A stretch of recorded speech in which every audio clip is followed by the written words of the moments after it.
She thought she knew the man she married. 12 years of quiet mornings and careful routines. Then she found the letter he never sent. Some truths don't break you. They just show you who you've always been.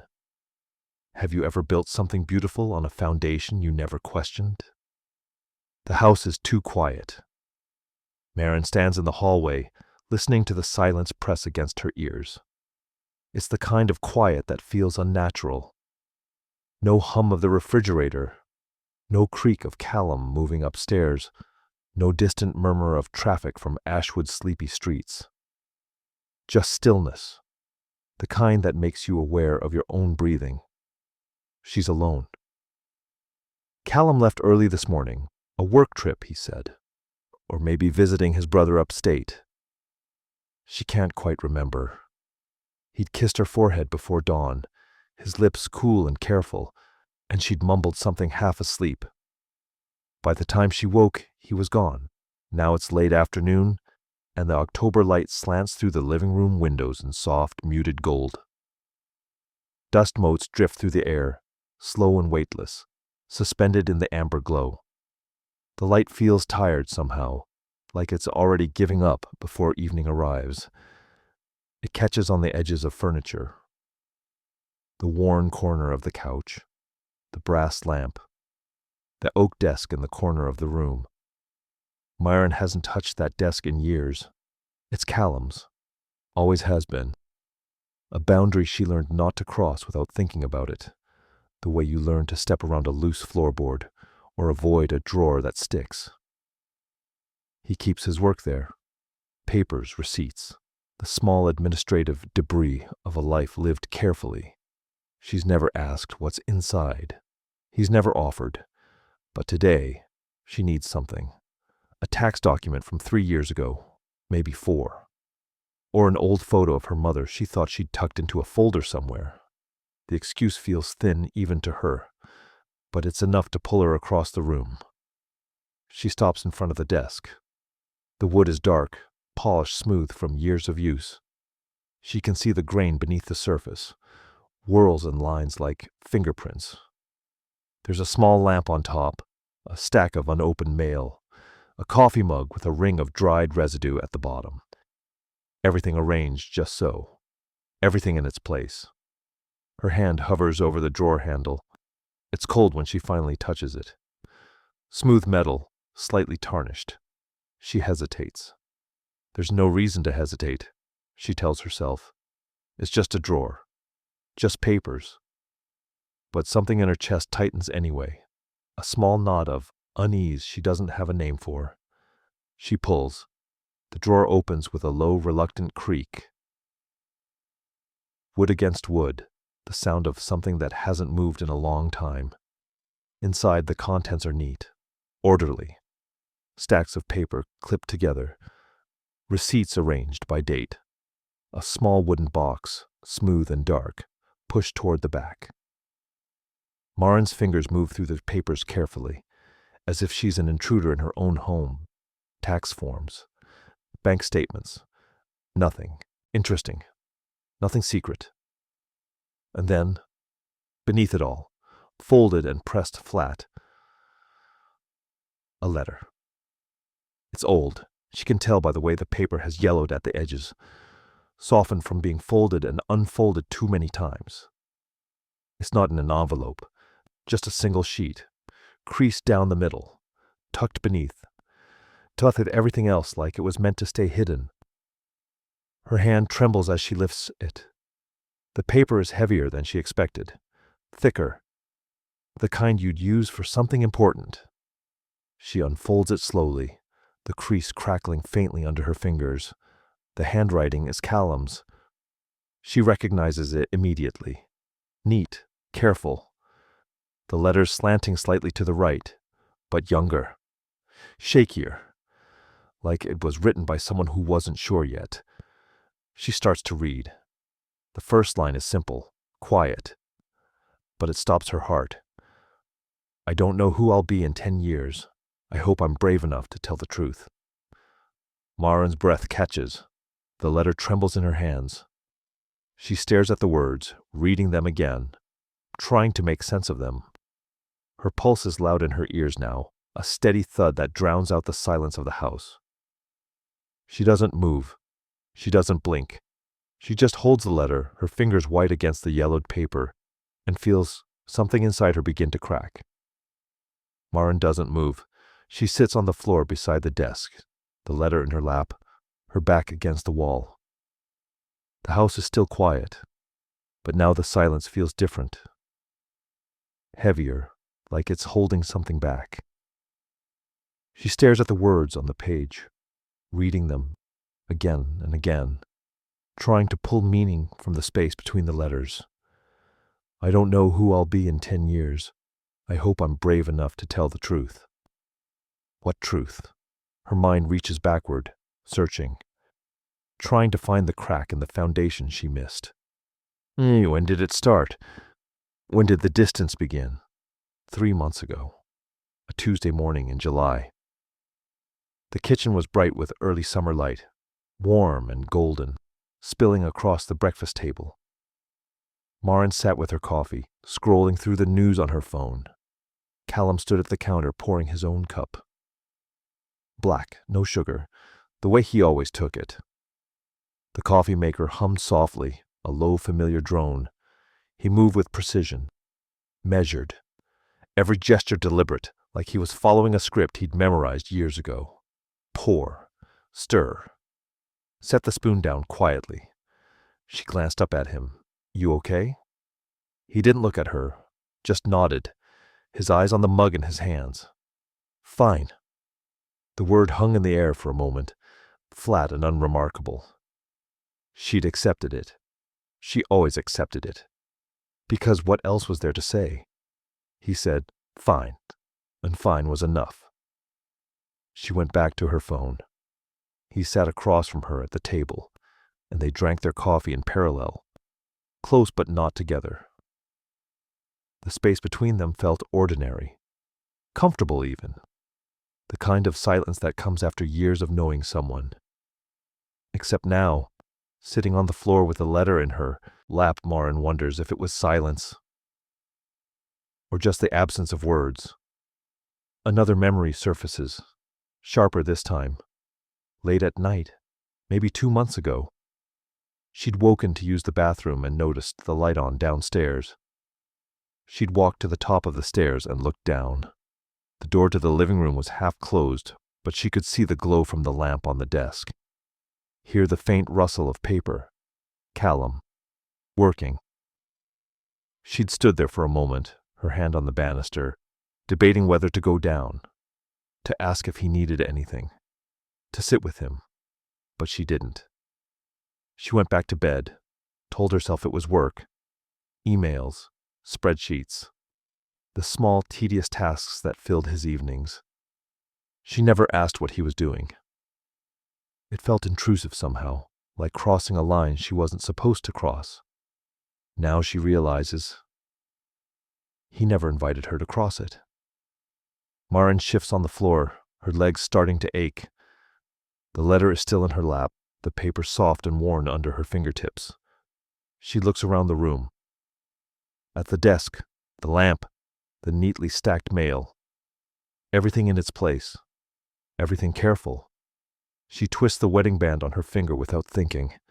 It's a habit now, something she does when she's nervous or thinking too hard. The metal is smooth, warm from her skin. She's worn it for 12 years. 12 years of mornings like that one in July. 12 years of parallel silences. When did they stop looking at each other? She tries to remember the last time Callum held her gaze for more than a few seconds. The last time they had a conversation that wasn't about groceries or bills or whose turn it was to take out the trash. The last time he said something true. She can't. The realization sits heavy in her chest, cold and foreign, like swallowing ice. She thinks about their wedding day, 12 years ago, late spring, the air soft and full of promise. Callum had stood at the altar in his careful way, his vows written on a small card that he'd tucked into his jacket pocket. He'd read them in that same measured voice, steady, sincere, each word chosen with care. I promise to be your partner, to build a life with you, to choose you every day. She'd believed him. She still believes him in a way. He did choose her. Every morning, every evening, every quiet moment in between. He poured her coffee. He kissed her forehead. He stayed. But now, holding this letter, she wonders, who was choosing her? The man she thought she knew, or someone pretending to be him? The autumn light has shifted. It's lower now, softer, slanting through the window at a steeper angle. The warmth is almost gone, replaced by something cooler, grayer. The kind of light that makes you realize the day is ending whether you're ready or not. Maren looks down at the letter again. The first line still stares back at her, quiet and devastating. I don't know who I'll be in 10 years. I hope I'm brave enough to tell the truth. She unfolds it fully now, her hands trembling only, slightly. The crease in the middle is sharp, worn from being folded and unfolded too many times. How long has this been here? How many times did Callum open this drawer, see this letter, and close it again without saying anything? How many times did he choose silence? She takes a breath, steadies herself, and begins to read. The handwriting is different. Maren notices it first, before the words, before the meaning. The letters are smaller than Callum's usual script, less controlled. They slant unevenly across the page, some pressing harder into the paper than others, as if written by someone who hadn't yet learned to hide. She leans forward, her knees folding beneath her. The floor is hard against her shins, but she doesn't notice. She's pulled in now, the letter filling her entire field of vision. I don't know who I'll be in 10 years. I hope I'm brave enough to tell the truth. Her eyes move to the next line. I'm 26. That feels young to some people, old to others. To me, it just feels uncertain, like I'm standing at a crossroads and every direction looks the same. She reads faster now, her breath shallow. I've spent most of my life trying to be what people expected. The good son, the reliable friend, the one who doesn't make waves. And it worked, I think. People like me, they trust me. But sometimes I wonder if they're trusting someone who doesn't actually exist. Maren's hands tighten on the paper. The edges crinkle slightly under her fingers. There's a part of me I've been burying, not because it's bad, but because it's complicated, because it doesn't fit into the life everyone expects me to live. I call that part Ellery. The name stops her. Ellery. She says it aloud, testing the sound. It's soft, ambiguous, neither clearly masculine nor feminine. She doesn't recognize it. Callum has never mentioned anyone named Ellery, not once in 12 years. She keeps reading. Ellery isn't a person, not really. It's a version of myself I've been afraid to be. The part that asks questions no one wants to answer. The part that wants something different than what's safe. Maren's chest tightens. The clock on the wall ticks steadily, each second loud in the quiet house. She can hear her own breathing now, uneven and thin. I thought, if I buried Ellery deep enough, I'd forget. I'd become the person I'm supposed to be, and eventually it wouldn't feel like pretending anymore. But it does. It still does. Her hands are shaking. The paper trembles between her fingers, the words blurring slightly. She blinks, forces herself to focus. I'm afraid of disappointing people, my parents, my friends, the person I'll marry one day if I ever do. I'm afraid they'll see Ellery and realize I've been lying the whole time, not on purpose, but by omission, by silence. Maren feels something cold spreading through her chest, a slow, creeping realization she doesn't want to name yet. She was that person, the person he married, the person he was afraid of, disappointing. I want to believe I'll be braver in 10 years, that I'll have the courage to live honestly, even if it's hard, even if it costs me something. The letter continues, but the handwriting grows shakier, more hurried. But right now, I'm choosing safety. I'm choosing the life that looks right, even if it feels hollow. Because maybe if I choose it long enough, it'll become real. Maybe I'll stop pretending and start believing. Marion reads the last line, and her breath catches. Maybe love is something you can build, even if it doesn't start with truth. The letter ends there, mid-thought, as if he couldn't finish, as if he didn't want to. She sits back, the paper still in her hands. The autumn light has faded further now, the room dim and gray. The warmth is gone entirely, replaced by the cool stillness of evening approaching. She looks down at her wedding band, twists it slowly, feeling the metal slide against her skin. 12 years. 12 years of mornings and evenings and quiet routines. 12 years of believing she knew him. But she didn't. She knew the person he chose to be. The careful, measured man who poured coffee and kissed her forehead and never quite met her eyes. The man who worked late at night with the door half closed. The man who answered fine when she asked if he was okay. But Ellery, whoever or whatever Ellery was, she never knew that part at all. She stands, her legs stiff and aching. The letter is still in her hand, the paper soft and worn. She looks at the desk, this space that was always his, always closed off to her. And now she understands why. It wasn't just a workspace, it was a repository, a place to keep the parts of himself he couldn't show her, the parts he buried so deep he thought they'd disappear. Her hands move without thinking. She opens the drawer again, pulls out the stack of papers, the receipts, the small wooden box. She's looking for something. Another letter, another clue, another piece of the person Callum used to be. And then she sees it. Tucked beneath the wooden box, pressed flat against the bottom of the drawer, another envelope, thicker this time, sealed. Her name is written on the front in Callum's handwriting, not the young, shaky script from the letter she just read. This is his current hand. Steady, precise, deliberate. Marion. Her pulse quickens. The envelope is heavy in her hands, the seal unbroken. Whatever is inside, he never meant for her to see it. Not yet. Maybe not ever.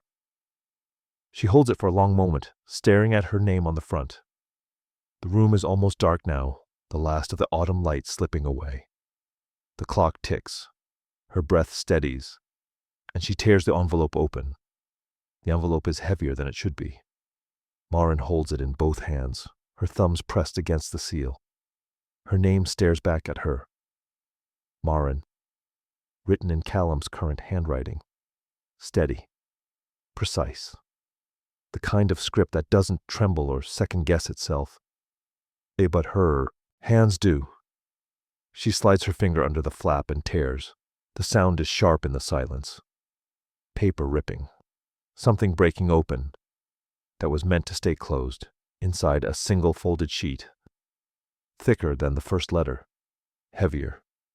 She unfolds it slowly. The date is at the top. 12 years ago. Late spring. Their wedding day. Her breath stops. Marion, I hope you never read this. I hope by the time we're old I'll have fallen in love with you for real. The words hit her like cold water. She reads them again, slower this time, as if reading slower will change their meaning. I hope you never read this. I'll have fallen in love with you for real. Her chest tightens, the cold spreads, sharp and creeping, like frost working its way through glass. She keeps reading. I'm writing this on the morning of our wedding. You're upstairs getting ready, and I'm sitting at this desk, trying to make sense of what I'm about to do. I should be happy. I should be certain, but all I feel is fear. Her hands shake. The paper rustles faintly, the only sound in the room, besides the ticking clock.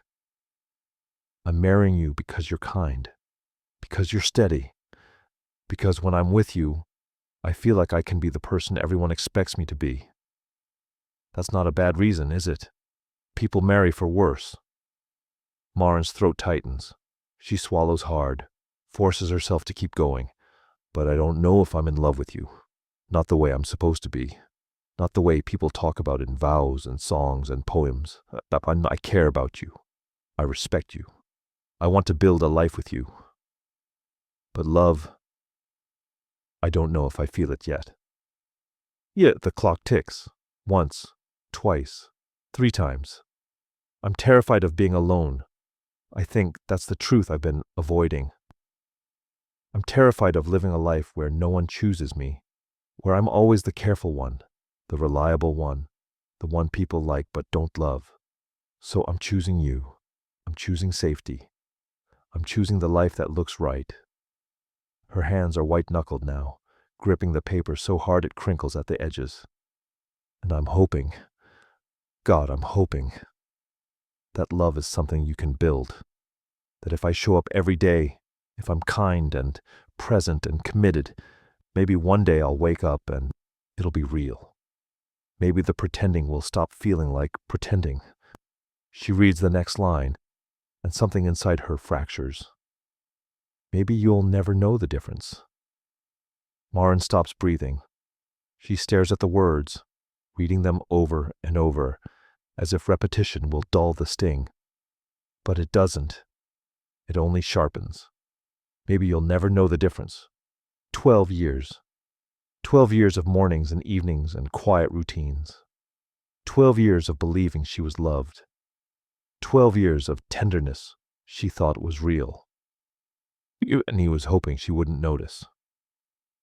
She forces herself to finish. I want to believe this will work. I want to believe that commitment can become love. That choosing you over and over will eventually feel like something more than just choosing not to be alone. But if you're reading this, it means I failed. It means I couldn't make it real. It means I stayed silent too long, and you found the truth I was too afraid to tell you. I'm sorry, Marin. I'm so sorry. You deserved better than this.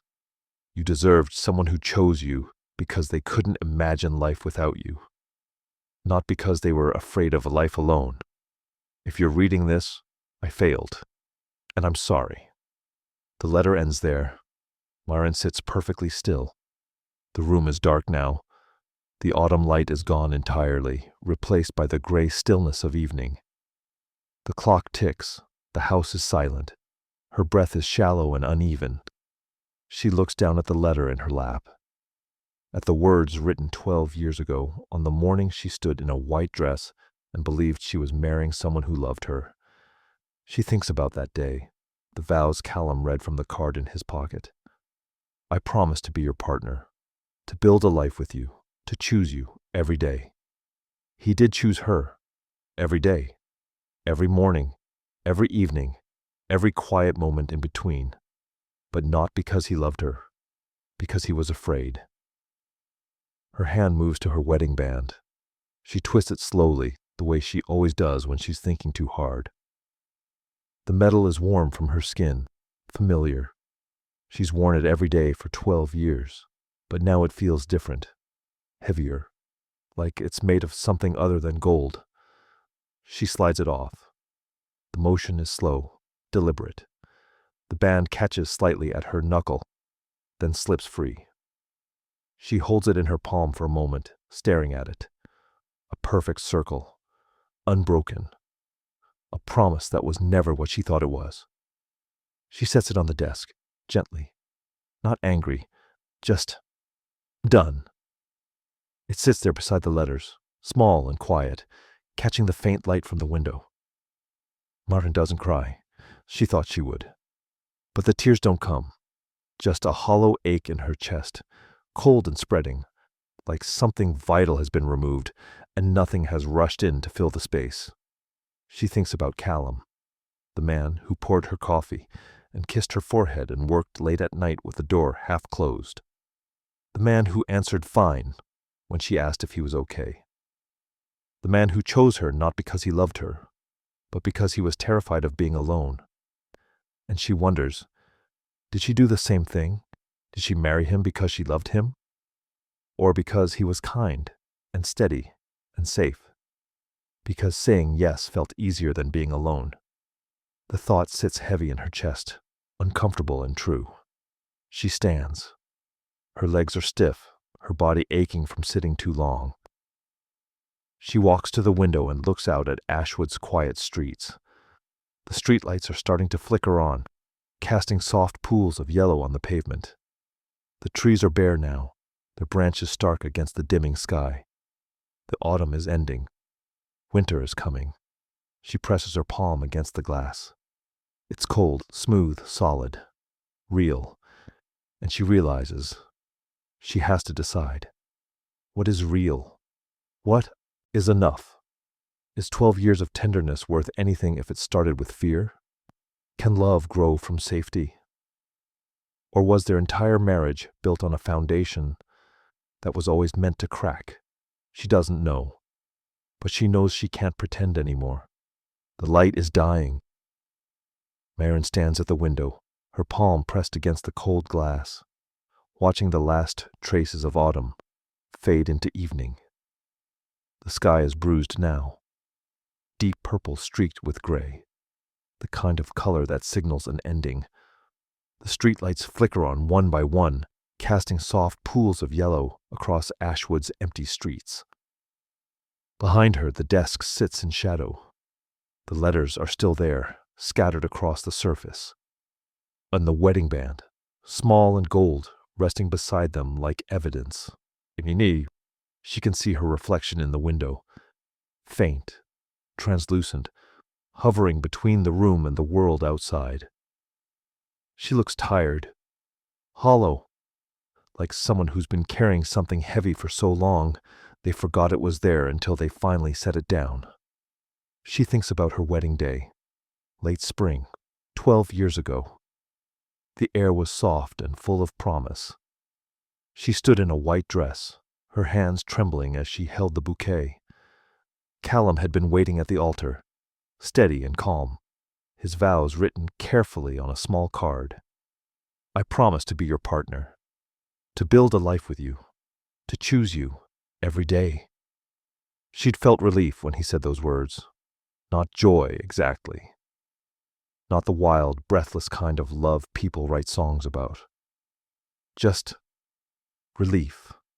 Relief that someone had chosen her, that she wouldn't have to navigate life alone, that she could build something stable, something safe. Was that love? She doesn't know anymore. She remembers the moment he proposed. They'd been dating for 8 months. He'd taken her to a quiet restaurant, ordered wine, and asked her with the same careful deliberation he brought to everything. It wasn't romantic, not in the cinematic sense, but it felt right, comfortable, easy. And she'd said yes without hesitation, not because she couldn't imagine life without him, but because she couldn't imagine life alone. The realization sits heavy in her chest, cold and undeniable. She turns away from the window and looks at the desk, at the letters, at the wedding band catching the faint light. She thinks about Ellery, the name Callum used for the part of himself he buried, the self he was afraid to be, the self he locked away in this desk, hoping it would disappear if he ignored it long enough. And she wonders, did she do the same thing? Did she bury parts of herself to be acceptable? To be the kind of person someone would choose? Did she smooth her edges, quiet her questions, fold herself into something smaller and easier to love? She thinks she did. She thinks maybe everyone does. The ache in her chest spreads. Not sharp, but deep. The kind of pain that doesn't announce itself, just settles in and stays. She walks back to the desk, her legs heavy. She picks up. The wedding band, holds it in her palm. It's so small, so light. 12 years of mornings and evenings and quiet routines, reduced to a circle of gold. She sets it down again. gently.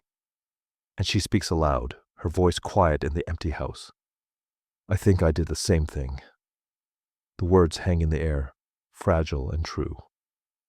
She sits on the edge of the couch, staring at nothing. The house hums faintly around her. The refrigerator, the distant murmur of traffic, the creak of wood settling. Sounds she's heard 1,000 times but never really listened to. She thinks about the last 12 years. The tenderness, the routines. The mornings Callum poured her coffee and kissed her forehead. The evenings they sat side by side, reading or watching television. Close but not quite together. Was any of it real? Or was it all just two people pretending, hoping that if they pretended long enough, it would become true? And then quietly, another thought surfaces. Maybe love isn't something you feel from the beginning. Maybe it's something you build in the spaces between knowing and choosing. Maybe it's not the breathless rush people write about, but the slow, steady decision to stay even when it's hard, even when it's uncertain. Maybe that's enough, or maybe it's not. She doesn't know, but she knows this. She's not the only one who's wondered. She's not the only one who stood in a marriage built on hope instead of certainty, questioning whether the foundation was ever solid to begin with. If you've ever wondered whether love was real or just something you agreed to believe in, I'd like to know. Subscribe. Because some truths are quieter than we expect, and maybe we need to hear them together. She sits in the silence, her hands folded in her lap. The ache is still there, but it feels different now, less isolating, like something shared, even if she's alone. She doesn't know what she'll say when Callum comes home. She doesn't know if their marriage can survive this truth. She doesn't know if she wants it to, but she knows she can't pretend anymore. And then, faint at first, then louder, the sound of a car in the driveway. Lauren's breath catches. Her heart kicks hard against her ribs. The engine cuts off. A door opens, then closes. Footsteps on the walkway. He's home. The front door opens. Maren hears it from the living room. The soft click of the latch, the creak of hinges, the shuffle of footsteps in the entryway. Callum, home. She doesn't move. She sits on the couch, her hands folded in her lap, the letters spread across the coffee table in front of her. The wedding band sits beside them, small and gold, catching the faint glow from the lamp. Maren? His voice is quiet, familiar. The same voice that's called her name every evening for 12 years. She doesn't answer. He appears in the doorway, still wearing his jacket, his keys in his hand. He looks tired. The kind of tired that comes from a long drive, from thinking too much in silence. But when he sees her sitting there, he stops. His eyes move to the coffee table, to the letters, to the wedding band. And his face changes, not dramatically, just a small shift. His shoulders falling, his jaw tightening, the keys slipping from his fingers and landing softly on the floor. He doesn't pick them up. He knows. For a long moment, neither of them speaks. Maren watches him, watches the way his chest rises and falls, the way his hand moves to his mouth and then drops again, the way he looks at the letters like they're something dangerous. Finally, she says it. Quiet. Almost a whisper. Why didn't you tell me? Callum exhales slowly. He doesn't move toward her, doesn't sit, just stands there in the doorway, his hands hanging at his sides. Because I thought, if I tried hard enough, it would become true. His voice is steady, but barely, like he's holding something fragile and trying not to drop it. Maren nods. She expected that answer, but hearing it out loud still hurts. Did it? She asks. He looks at her then, really looks at her, and she sees something in his eyes she's never seen before. Not fear, not guilt, but something raw, something unguarded. I don't know. The honesty of it lands like a blow. He moves slowly, crossing the room and sitting on the armchair across from her. Not close, not touching, just present. He picks up the first letter, the one he wrote to himself at 26. He doesn't read it, just holds it, his thumb brushing the worn edge. I thought if I chose the right life, I'd become the right person, he says quietly. I thought if I showed up every day, if I was kind and steady and reliable, eventually the rest would follow. The love, the certainty, all of it. Marin's throat tightens.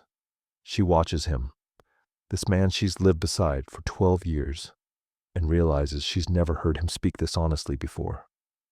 I love you, he continues, his voice low. I do, but I don't know if I chose you because I couldn't imagine life without you, or because I couldn't imagine life alone. The words sit heavy between them. Marin looks down at her hands, at the pale band of skin on her ring finger, lighter than the rest, the mark of something that used to be there. I think I did the same thing, she says. Callum's head lifts. He stares at her, and for a moment, neither of them breathes. You were kind, she says. You were steady. You made me feel safe. And I thought that was enough. I thought safety was the same as love. She pauses, her voice catching. But I don't know if I was in love with you either. Not the way I thought I was supposed to be. The admission hangs in the air, fragile and devastating. Callum sets the letter down on the coffee table. His hands are shaking slightly. So what does that mean? He asks. For us? Marin doesn't answer right away. She looks at the desk in the corner, at the space where the letters used to be hidden, at the wedding band on the table between them, neither of them reaching for it. I don't know, she says finally. They sit in the silence. The house is dark now, the only light coming from the single lamp beside the couch. Outside, the streetlights cast long shadows across Ashwood's empty streets. Callum leans forward, his elbows on his knees, his head in his hands. I wanted it to be real, he says, his voice muffled. I wanted to wake up one day and realize I wasn't pretending anymore, that it had become true without me noticing. Marin feels the ache in her chest spread, deep and cold. I wanted that too, she whispers.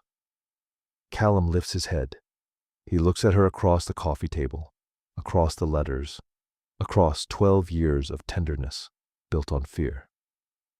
Ellery, he says quietly. Marin's breath catches. The name in the letter. You read it. She nods. Ellery wasn't a person, he says. It was who I thought I had to stop being to be loved. The part of me that didn't fit.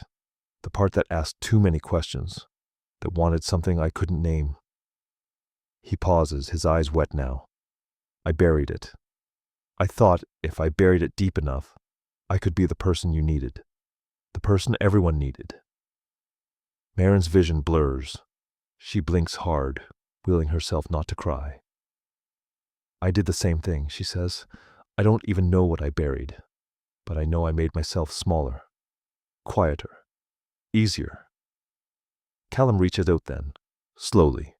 His hand extends across the space between them, palm up, not demanding, just offering.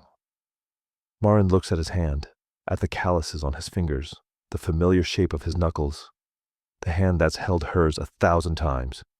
But she doesn't take it. Not yet. She just sits there, staring at the space between them, trying to decide if it's something that can be crossed. What do we do now? Callum asks, his voice barely audible. Marin shakes her head. I don't know. The words are honest, brutal, but they're all she has. They sit together in the darkness, neither moving, neither speaking. Just two people who built a life on hope and fear and tenderness, wondering if any of it was ever real, wondering if it's enough. The days that follow are strange, not loud, not dramatic, just different. Maren and Callum move through the house like two people learning a new language. Careful, deliberate, speaking in half sentences and long pauses, as if every word needs to be weighed before it's spoken. They don't sleep in the same bed. Not yet. Callum takes the guest room without asking, and Maren doesn't stop him. It's not anger, just space, the kind you need when everything familiar has been turned inside out. 3 days after the confrontation, Maren wakes to the smell of coffee. She comes downstairs and finds Callum in the kitchen, standing at the counter, pouring 2 mugs. The morning light filters through the window. Softer than before, pale and thin. Winter is coming. The air outside is cold now, sharp and clear. He slides a mug across the counter toward her. She takes it, wrapping her hands around the warm porcelain. Neither of them speaks. They stand on opposite sides of the kitchen, drinking in silence. Not hostile, not comfortable, just present. After a while, Callum says, "I'm sorry." Maren looks at him. His face is tired, lined with something that wasn't there before. Not age, just awareness. "I know," she says. They don't talk about the letters, not directly, but they orbit around them, the way you orbit around something broken on the floor, waiting to see if it's safe to step closer. One evening, Maren finds Callum at the desk. He's holding a pen, a blank sheet of paper in front of him. When he sees her, he doesn't hide it. "I'm writing to Ellery," he says quietly. She nods, sits in the armchair across the room, watching. He writes slowly, his hand moving across the page in careful strokes. When he finishes, he folds the letter once, sets it on the desk, and looks at it for a long time. "What does it say?" Maren asks. Callum exhales. That I'm not afraid anymore. That I'm done burying things. She doesn't ask to read it. She doesn't need to. The next morning they clean out the desk together. It's not planned. Maren just starts pulling out the old papers. Receipts, documents, things that don't matter anymore. And Callum joins her without a word. They work in silence, sorting through years of accumulated debris. At the bottom of the drawer, Maren finds the wooden box. She opens it. Inside a few old photos, a ticket stub from a concert, a small worn notebook. She looks at Callum. "What is this?" He glances at it, then away. "Things I kept from before." She doesn't press, just sets the box aside and they keep going. When the desk is empty, they stand back and look at it. Bare, open, nothing hidden. Callum runs his hand along the surface, brushing away the last of the dust. "It feels lighter," he says. Maren nods. "It does." That evening she sits at the desk for the first time. Callum is upstairs. The house is quiet. The lamp casts a soft glow across the surface, and Maren pulls out a blank sheet of paper. She doesn't know what she's going to write. She just knows she needs to. She picks up a pen, and the words come slowly.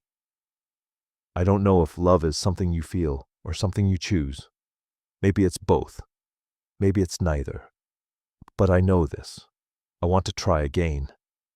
Not because I'm afraid of being alone, but because I choose to be here." She pauses, her hand hovering over the page. "I don't need perfection. I don't need certainty. I just need honesty. And I think that's enough." She sets the pen down and stares at the words. They feel true. Fragile, but true. She hears footsteps on the stairs. Callum appears in the doorway, hesitates. "Can I come in?" Maren nods. He crosses the room and sits beside her, his eyes moving to the paper. He reads silently, his expression unreadable. When he finishes, he doesn't speak. Just sits there, his shoulder close to hers, not quite touching, after a long moment, he says, "I want to try too." They sit together in the quiet. No promises, no declarations, Just two people who finally stopped pretending. Maren looks at the desk. This space that used to be his, now theirs.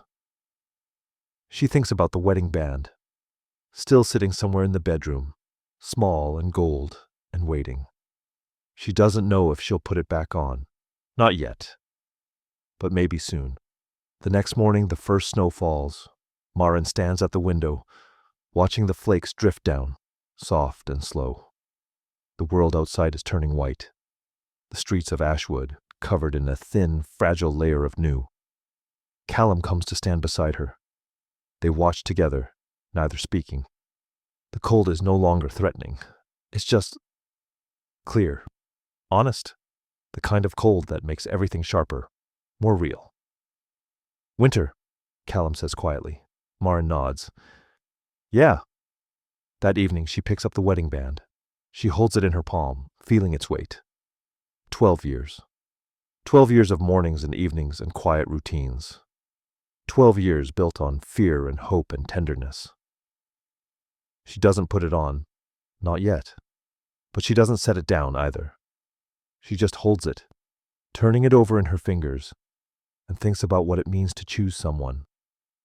Not because they're perfect, not because the love was certain from the start, but because you're willing to try, to stay, to build something real, even when the foundation is uncertain. She walks downstairs and finds Callum in the living room, reading. She sits beside him on the couch, not touching, just close. He looks at her, then at the ring in her hand. I'm not ready yet, she says quietly. He nods. I know, but I think I will be, soon. He reaches out, his hand open between them, and this time she takes it. Their fingers laced together, warm and familiar and new all at once. They sit in the quiet, two people learning what it means to choose each other. Not out of fear, but out of honesty. And for now, that's enough. Winter settles over Ashwood like a held breath. The snow doesn't stop after that first fall. It comes in waves, soft and steady, covering the streets and rooftops in white. The trees stand bare against the pale sky, their branches sharp and clear in the cold light. The house feels different now, quieter, but not empty, peaceful. Maren wakes one morning to find Callum already in the kitchen. He's making coffee, the way he always has, but this time he looks up when she enters. Morning, he says. Morning. They sit at the table together, not reading their phones, not scrolling through news, just drinking coffee, watching the winter light pour through the window. It's a small thing, but it's new. They begin building rituals, not grand gestures, just small moments of intentionality. They ask each other real questions now. Not how was your day, but what are you thinking about? Not are you okay, but what do you need? And they listen, really listen. Some mornings they sit in silence, and that silence doesn't feel heavy anymore. It feels like presence. One evening, a week after the snow started, Maren picks up the wedding band again.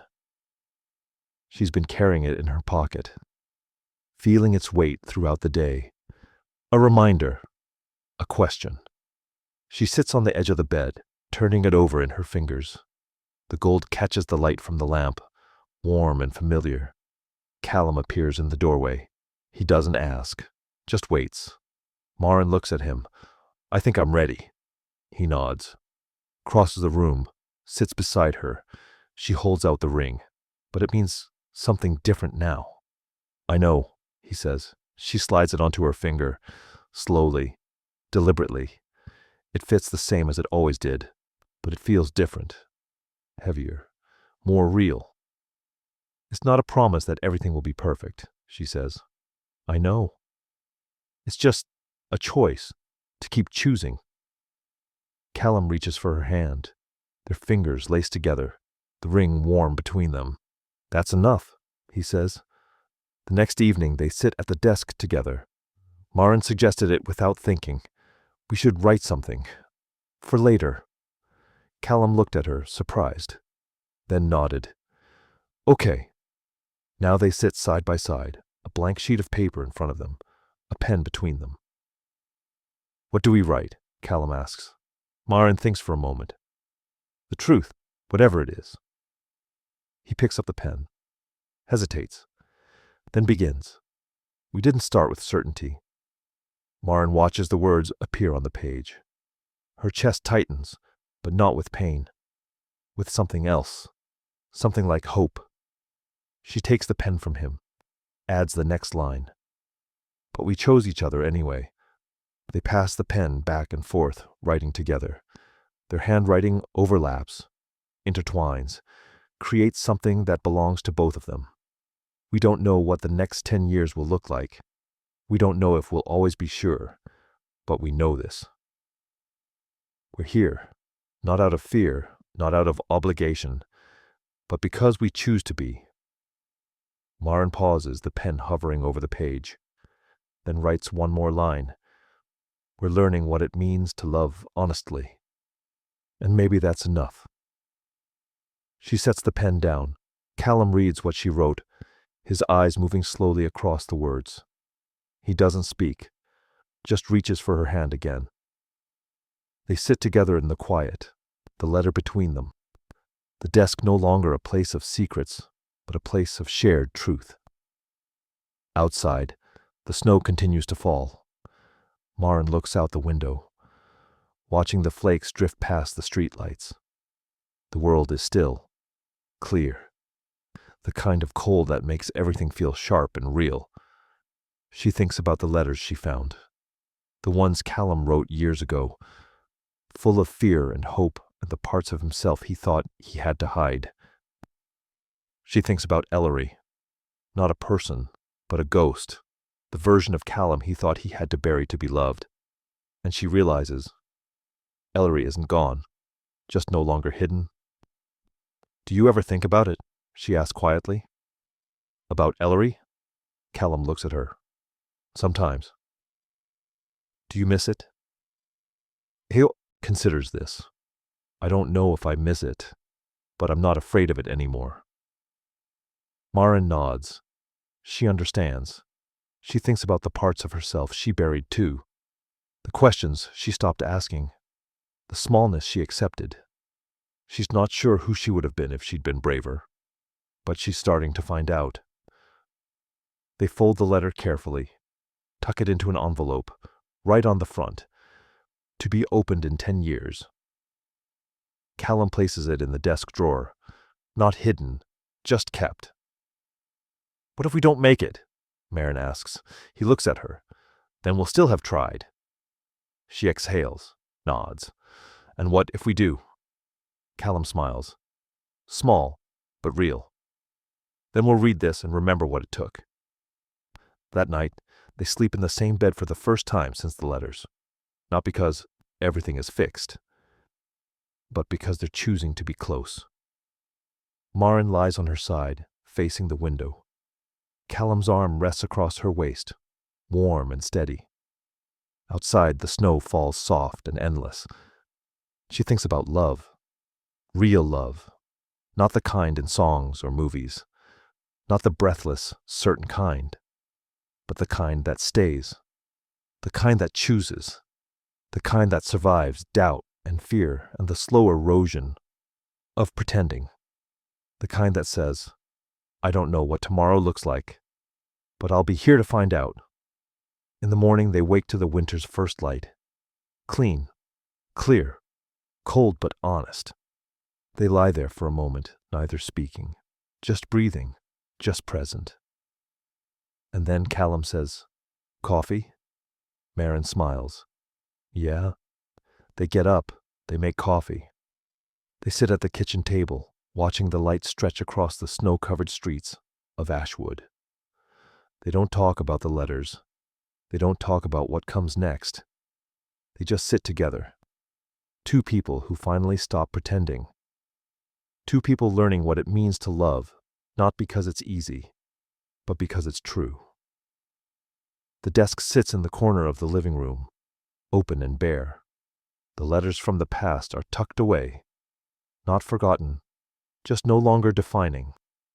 And in the drawer a new letter waits, written together, a promise not of perfection, but of presence.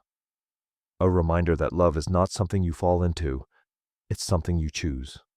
Every day. Even when you're not sure, even when the foundation is uncertain, especially then.